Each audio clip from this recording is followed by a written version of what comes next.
பிரியா, நீ அதனால் NEET டிஸ்கஷன்ல Pomodoro technique பத்தி சொன்னல.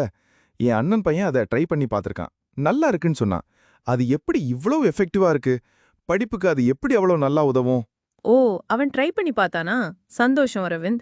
பொமடோரோ டெக்னிக்ங்கிறது ஒரு டைம் மேனேஜ்மெண்ட் முறை. இது இத்தாலியர் ஒருத்தர் கண்டுபிடிச்சது. பொமடோரோனா இத்தாலியன்ல தக்காளின்னு அர்த்தம். ஏன்னா அவர் தக்காளி வடிவ டைமரை யூஸ் பண்ணாராம். இந்த டெக்னிக் ரொம்ப சிம்பிள். நீங்க ஒரு டைமரை 25 நிமிஷத்துக்கு செட் பண்ணிட்டு அந்த 25 நிமிஷம் முழுக்க ஒரே ஒரு டாஸ்க் மேல மட்டும் முழு கவனம் செலுத்தி படிக்கணும். ஓஹோ, சரி. 25 நிமிஷம் முடிஞ்சதும் 5 நிமிஷம் சின்னதா ஒரு பிரேக் எடுக்கணும்.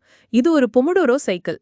இப்படி 4 பொமடோரோ சைக்கிள் முடிஞ்சதும், அதாவது 25+5, 25+5, 25+5, 25+5 இப்படி அப்புறமா ஒரு 15ல இருந்து 30 நிமிஷம் பெரிய பிரேக் எடுக்கணும்.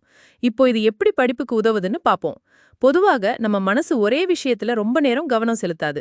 1 மணி நேரம் 2 மணி நேரம்னு படிக்கும்போது கொஞ்ச நேரத்துல கவனச்சிதறல் வந்துடும். ஆனா 25 நிமிஷங்கிறது ஒரு ஷார்ட் பீரியட். இந்த குறுகிய நேரத்துல முழு கவனத்தையும் ஒரு விஷயத்துல செலுத்த முடியும். அதனால ரொம்ப நேரம் படிக்கும்போது வர மென்டல் ஃபெட்டிக் தவிர்க்கப்படுது. புரியுது. இன்னும் கொஞ்ச நேரம் கழிச்சு படிக்கலான்னு தள்ளி போடுறது நிறைய பேருக்கு இருக்கும். ஆனா சரி, வெறும் 25 நிமிஷம் தானே, படிச்சிடலான்னு ஆரம்பிக்கிறது சுலபம். ஒரு முறை ஆரம்பிச்சுட்டா அப்புறம் படிப்பு தானா போகும். இந்த டெக்னிக் மூலமா உங்க படிப்பு நேரத்தை நீங்க ரொம்ப நல்லா பிளான் பண்ண முடியும். எந்த டாஸ்க்குக்கு எவ்வளவு பொமடோரோ தேவைப்படும்னு கணக்கு போட்டுக்கலாம். இது உங்க நேரத்தை வீணாக்காம குறிப்பிட்ட இலக்குகளை அடைய உதவும். ஆமா, அது முக்கியம். கவனச்சிதறல் இல்லாம முழு கவனத்தோட படிக்கிறதால குறுகிய நேரத்துல நிறைய விஷயங்களை படிச்சு முடிக்க முடியும். சும்மா அதிக நேரம் உட்கார்ந்து படிக்கிறத விட இப்படி கவனம் செலுத்தி படிக்கும்போது ப்ரொடக்டிவிட்டி ரொம்பவே அதிகமாகும். தொடர்ச்சியா பிரேக் எடுக்கிறதால மூளைக்கு ஓய்வு கிடைக்குது. நீண்ட நேரம் தொடர்ந்து படிக்கும்போது வர பர்ன் அவுட், அதாவது மனசோர்வு, படிப்பின் மேல ஆர்வம் குறைவது, இதெல்லாம் தவிர்க்கப்படுது. ஒவ்வொரு பிரேக்லயும் நீங்க ஒரு ரிலாக்ஸ்டா ஒரு சின்ன வேலை செய்யலாம். தண்ணி குடிக்கிறது, எழுந்து நடக்கிறது. ஓ, அப்படியா? நல்லது.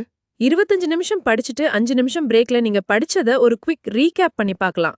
அல்லது அந்த 5 நிமிஷத்துல உங்க மனசு படிச்சத ப்ராசஸ் பண்ணும். இது தகவல்களை நல்லா ஞாபகம் வச்சுக்க, ரிட்டென்ஷனுக்கு உதவும். இது எந்த சப்ஜெக்ட்டுக்கும் எந்த விதமான படிப்புக்கும் பொருந்தும். ஒரு புக்கை படிக்கிறது, நோட்ஸ் எடுக்கிறது, கணக்கு போடுறது எல்லாத்துக்கும் இதை யூஸ் பண்ணலாம். வேணும்னா நீங்க 25/5க்கு பதிலா 50 நிமிஷம் படிச்சு 10 நிமிஷம் பிரேக் கூட எடுக்கலாம். உங்க வசதிக்கு ஏத்த மாதிரி இதை மாத்திக்கலாம். அடடடா, இத நான் யோசிக்கவே இல்ல.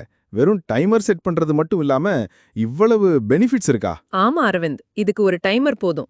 முக்கியமான விஷயம், 25 நிமிஷம் படிக்கும்போது எந்த கவனச்சிதறலும் இருக்கக்கூடாது. ஃபோன், சோஷியல் மீடியா எல்லாமே ஆஃப் பண்ணி வச்சிடணும்.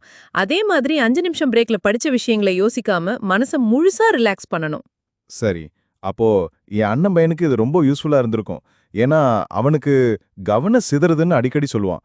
இந்த டெக்னிக் அவனோட கான்சென்ட்ரேஷனை இம்ப்ரூவ் பண்ணிருக்கும். கண்டிப்பா. இந்த முறை படிப்புங்கிற ஒரு பெரிய வேலையை சின்ன சின்னதா பிரிச்சு சுலபமா ஆரம்பிக்கவும் தொடர்ச்சியா கவனம் செலுத்தவும் ரொம்ப உதவியா இருக்கும். படிக்கிற எல்லா மாணவர்களும் இதை ட்ரை பண்ணி பார்க்கலாம். ஆமா பிரியா, இது நிஜமாவே ஒரு ஸ்மார்ட் ஸ்டடி டெக்னிக் தான்.